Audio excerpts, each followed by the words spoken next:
أعوذ بالله من الشيطان الرجيم. بسم الله الرحمن الرحيم. يا أيها الذين آمنوا إن تطيعوا الذين كفروا يردوكم على أعقابكم فتنقلبوا خاسرين.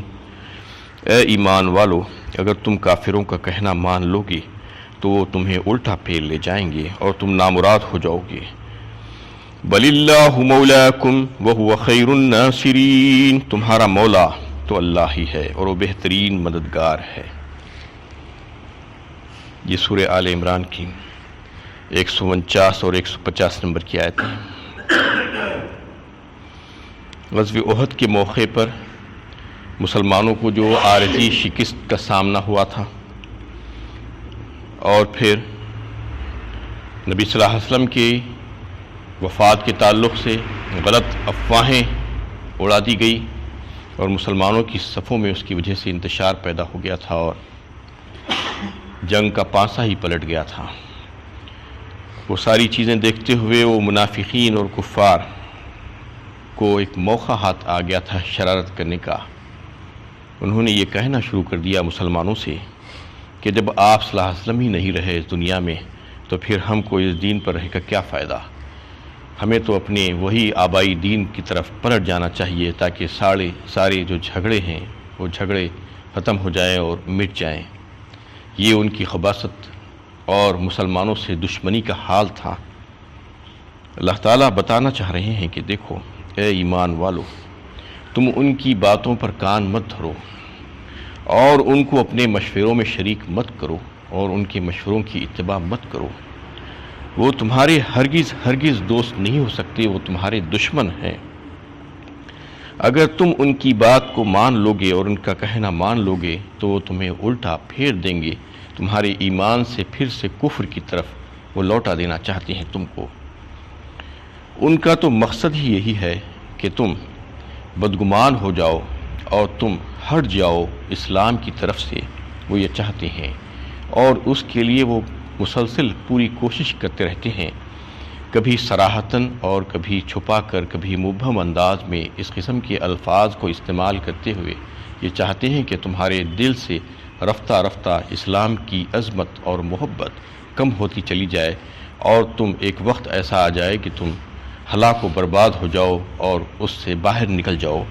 یہ ان کا مقصد اور منشا ہے. اس میں اللہ تعالیٰ خبردار کر رہے ہیں کہ دیکھو اللہ تعالیٰ ہی تمہارا مولا، رفیق اور کارساز ہے. وہی تمہارا صحیح مددگار ہے. تمہیں چاہیے کہ تم اسی سے مدد مانگو اور اسی پر اعتماد اور بھروسہ رکھو. وہ کفار تمہارے دوست نہیں ہیں، ان کی باتوں میں مت آنا. یہ حال ان کفار اور منافقین کا تھا کہ جھوٹی باتیں پھیلانا اور مسلمانوں کو بدگمان کرنا تاکہ وہ اسلام سے پھر جائیں اور اسلام کی عظمت اور محبت ان کے دل سے نکل جائے. یہ چاہتے تھے وہ لوگ.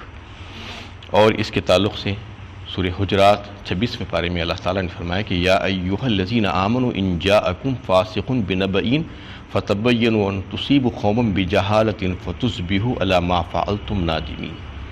اے ایمان والو، اگر کوئی تمہارے پاس فاسق و فاجر کوئی خبر لے کر آئے تو تم سب سے پہلے اس کی تحقیق کر لیا کرو اچھی طریقے سے، تاکہ ایسا نہ ہو کہ تم نے نادانی میں کسی قوم کو نقصان کر دو اور پھر بعد میں اس پر تمہیں ندامت اور شرمندگی ہو. تو یہ کام جو تھا وہ منافقین کا کام تھا، فاسقوں فاجروں کا کام تھا. آج بدقسمتی سے مسلمان اس کو اپنے ذمے لے لیے ہیں. یہ افواہیں اڑانا، غلط سلط جھوٹی باتیں کہہ دینا تاکہ لوگ بدگمان ہو جائیں. یہ جو ہے دشمنان اسلام یہودیوں کے پھیلائے ہوئے حربے ہوتے ہیں. اس کو لے کر مسلمان آج جو سوشل میڈیا جو چل رہا ہے، چاہے وہ فیس بک ہو، ٹویٹر ہو یا واٹس ایپ ہو، اس کے ذریعے سے اس کو پھیلا دیا جاتا ہے. اور مسلمان جو ہے بھولے بھالے یہ سمجھتے ہیں کہ ہم بڑا نیک کام کر رہے ہیں کہ اس قسم کی افواہوں کو پھیلانے میں ان کے مددگار ہو جاتے ہیں کہ وہ جھوٹی خبریں وہ جو بنائے ہیں اور جو مسلمانوں کو بدگمان کرنے کی خاطر، ان کو عمل سے دور کر دینے کی خاطر ایسی خبریں بنا کر پیش کی دی جاتی ہے کہ مسلمان یہ سمجھتے ہیں کہ بڑا اچھا کام ہے، ہم بھی اس میں شریک ہو جائیں، اور وہ شریک ہو جاتے ہیں. اس کی مثال آپ جو ہے سمجھ سکتے ہیں کہ بعض مثالیں میں آپ کو دے کر بتانا چاہتا ہوں کہ رمضان کے چاند کی اطلاع دی جاتی ہے واٹس ایپ کے ذریعے سے یا جو ہے اور کوئی فیس بک پر یا کہیں پر، کہ جو اس چاند کی اطلاع سب سے پہلے کسی کو پہنچا دے گا تو اس کے اوپر یعنی جہنم حرام ہو جائے گی، جنت واجب ہو جائے گی، یہ اطلاع دی جاتی ہے۔ اور یہ کہا جاتا ہے کہ یہ حدیث ہے، اللہ کے نبی صلی اللہ علیہ وسلم کا فرمان ہے۔ اور اسی طریقے سے جو ہے کچھ وظائف بتا دیے جاتے ہیں اور کہہ دیے جاتے ہیں کہ یہ فلاں فلاں وظیفے اتنی مرتبہ پڑھنا ہے اور اس کو آپ یعنی 14 لوگوں تک پہنچا دیں گے تو 10 دن کے اندر اندر آپ کو کوئی یعنی اچھی خبر مل جائے گی، اور اگر نہیں پہنچائیں گے تو پھر نقصان اٹھائیں گے آپ۔ اسی طریقے سے جو ہے کبھی میں نے یہ بات بھی دیکھی ہے کہ کوئی یہ کہتے ہیں کہ کسی نے مدینے میں خواب دیکھا کہ آن حضرت صلی اللہ علیہ وسلم ان کو خواب میں آ کر یہ بتائے کہ نمازیں ادا کیا کرو، روزے رکھا کرو، قرآن کی تلاوت کیا کرو، یہ لوگوں تک مسلمانوں تک یہ بات پہنچا دو۔ یعنی یہ پہنچانے والے بن گئے ہیں واٹس ایپ کے ذریعے سے کہ اللہ کے نبی صلی اللہ علیہ وسلم نے وہ پیغام نہیں پہنچایا تھا مسلمانوں کو، معاذ اللہ کہ روزے رکھا کرو، نمازیں پڑھا کرو، یہ سارے فرائض کی تکمیل کیا کرو، یہ ان کو یہ کہا گیا ہے خواب میں آ کر۔ اور پھر اس کے ساتھ یہ بتایا جاتا ہے کہ اگر تم اس کو اتنے لوگوں تک نہیں پہنچاؤ گے تو تمہیں جو ہے کوئی نہ کوئی بری خبر مل جائے گی، اور اگر پہنچا دو گے تو خوشخبری مل جائے گی اگلے 10-12 دنوں کے اندر۔ اس قسم کی خبریں آتی ہیں، آپ اندازہ کیجئے کہ کتنی جھوٹی خبریں ہیں یہ، اور بے دلیل اور بغیر کسی جو ہے سند کے یہ باطل باتیں یعنی بظاہر ظاہر ہو سکتی ہے آپ کو کہ یہ حدیث کیسے ہو سکتی ہے، ہرگز حدیث نہیں ہو سکتی۔ کسی بھی یعنی مضمون کو لے کر آپ صلی اللہ علیہ وسلم کے ساتھ منسوب کر دینا یہ گناہ کبیرہ ہے، سمجھ لینا چاہیے کہ جبکہ اس کی اگر سند موجود نہیں ہے، اور ایسی باتیں تو یعنی کوئی دیکھ کر بھی پتہ لگا لے سکتا ہے کہ یہ حدیث نہیں ہو سکتی، اس کا ٹیکسٹ دیکھ کر آپ کو پتہ چل سکتا ہے کہ اس میں بتایا جا رہا ہے کہ چاند کی اطلاع دے دو، کہ چاند کی اطلاع دے دینے سے جو ہے یعنی نجات ہو جائے گی، اس کی جنت حاصل ہو جائے گی۔ یہ پوری کی پوری شریعت جو بھیجائی گئی ہے یہ قابل عمل ہے، عمل کرنے کے لیے زندگی بھر اس پر عمل کرنا ہے۔ آپ صلی اللہ علیہ وسلم نے اس پر عمل کر کے بتلایا، صحابہ کرام کی ساری زندگیوں کو دیکھ لیجئے کہ انہوں نے عمل کیا، اور ہمیں یہ بتایا جا رہا ہے کہ بس اس کی اطلاع دے دو یہ کافی ہو جائے گا۔ یہ حدیث کیسے ہو سکتی؟ ہرگز نہیں ہو سکتی ایسی حدیث۔ اور پھر واٹس ایپ کے ذریعے سے کیا ہمارے مخدرات طے ہوں گے؟ واٹس ایپ پہ اگر آپ کچھ میسیجز بھیجا دیں گے تو جو ہے ہمارے لیے خوشخبری آ جائے گی، ہمارا مخدر بدل جائے گا، اور اگر نہیں بھیجاؤ گے تو آپ کے لیے بربادی ہو جائے گی۔ یہ کیسے ممکن ہے بتائیے؟ یہ مذاق بنا دیا ہے انہوں نے اس قسم کے کاموں کو۔ اور پھر یہ کہنا کہ یہ آپ صلی اللہ علیہ وسلم کا ارشاد مبارک ہے، یہ انتہائی غلط بات ہے، یہ گناہ کبیرہ ہے۔ ایسا کہنا کہ ایسی جھوٹی باتوں کو لے کر اڑنا، یہ جو ہے یہودیوں کی چال اور سازشیں ہیں، یہ ساری دنیا میں یہ لوگ پھیلا رہے ہیں، لیکن مسلمانوں کو معلوم نہیں ہوتا۔ مسلمان یہ سمجھ رہے ہیں، اچھے مسلمان اس میں لگ گئے ہیں، انوالو ہو گئے ہیں، اور یہ سمجھنے لگے ہیں کہ ہم بھی بڑے اچھے نیک کاموں میں جو ہے لگ گئے ہیں، ہم کو بھی اس کا ثواب مل جائے گا۔ ثواب وغیرہ کچھ نہیں ملے گا۔ سمجھ لینا چاہیے کہ جھوٹی افواہیں پھیلا دینا اور آپ صلی اللہ علیہ وسلم کی طرف غلط باتوں کو منسوب کر کے اس کو حدیث کہہ دینا، یہ گناہ کبیرہ ہے، اور بعض دفعہ تو جو ہے کفر تک پہنچ جاتی ہے بات۔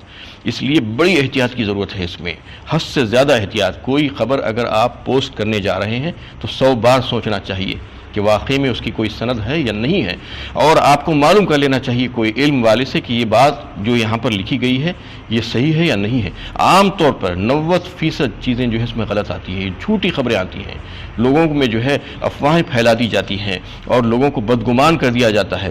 یہ اس وجہ سے ہوتا ہے کہ مسلمان پہلے سے ہی عمل سے دور ہے۔ آج بتائیے مسجدوں کا کیا حال ہے؟ مسجدوں کو کون آباد کر رہا ہے؟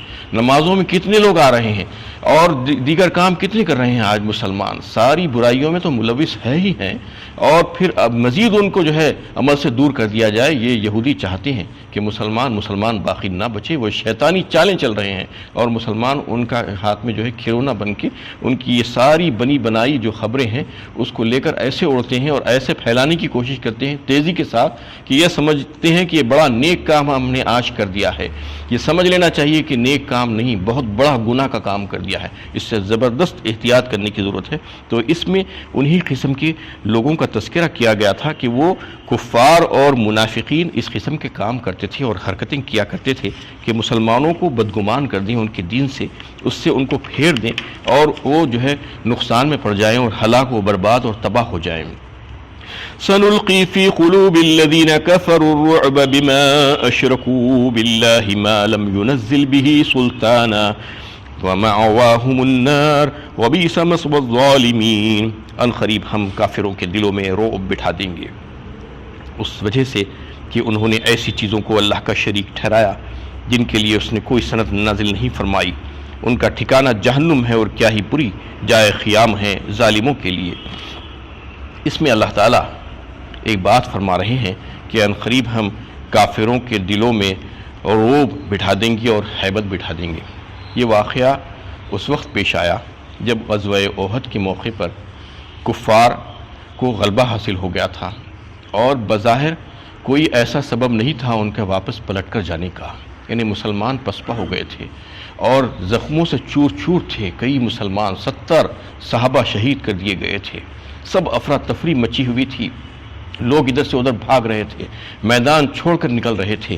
اس وقت جو ہے وہ یعنی بغیر کسی سبب کے مکے کی طرف لوٹ گئے۔ یہ کفار کے دل میں اللہ تعالیٰ نے کیا بات ڈال دی تھی پتہ نہیں، کہ جب جنگ جیت رہے ہیں لیکن واپس چلے جا رہے ہیں مکے کی طرف، اور راستے میں جانے کے بعد کچھ راستہ طے کرنے کے بعد ان کو یہ خیال آیا کہ یہ کیا احمقانہ حرکت تھی، ہم نے جیتی ہوئی جنگ کو چھوڑ دیا، اور جب سوچنے لگے کہ یہ تو دانشمندی کا کام نہیں تھا، ہم کو واپس پلٹ جانا چاہیے۔ جب واپس پلٹنے کے بارے میں سوچنے لگے، رائے مشورہ کیا، تو دلوں میں ایسے اللہ تعالیٰ نے ہیبت ڈال دی مسلمانوں کی اور رعب ڈال دیا کہ پلٹنے کی جرت نہیں کر سکی، اور وہیں پر کھڑے کھڑے کچھ لوگوں سے کہنے لگے جو مکے کی طرف مدینے کی طرف جا رہے تھے کہ جا کر مسلمانوں کو ڈراؤ کہ ہماری طرف سے ہم لوگ پھر سے پلٹ کر آ رہے ہیں، ہم تم کو کچھ پیسہ دیں گے، یہ کہہ کر ان کو بھیجایا۔